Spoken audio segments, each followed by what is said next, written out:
Sementara itu, pemirsa, dari Oku Timur dilaporkan jelang masa pendaftaran calon kepala daerah Pilkada serentak 2024. KPU Oku Timur melakukan rapat koordinasi bersama Forkopimda terkait mekanisme pencalonan bupati dan wakil bupati.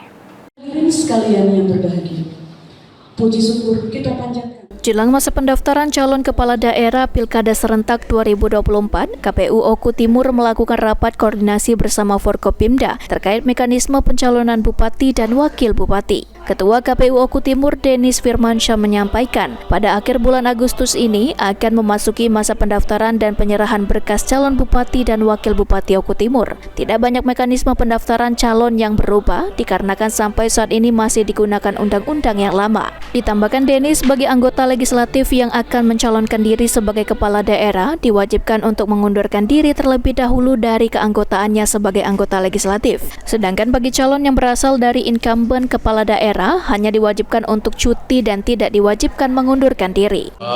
Hari ini kita mengadakan rapat koordinasi dengan mengundang Forkopimda, partai politik, dan juga rekan-rekan Bawaslu, media, dan seluruhnya terkait sosialisasi dan mekanisme tahapan pencalonan kepala daerah untuk bupati dan wakil bupati Kabupaten Oku Timur tahun 2024. Sebagaimana kita tahu, Agustus ini sudah mulai masuk fase krusial tanggal 24 sampai 26 itu masa pendaftaran, kemudian 27 29 kemudian itu masa pendaftaran juga untuk penyampaian berkas ke kantor KPU.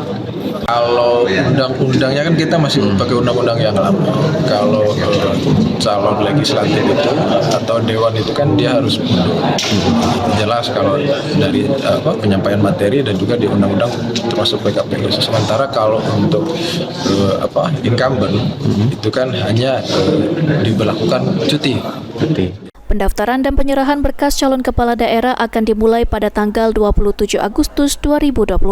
Elvandri Jeffriyadi, PAL TV.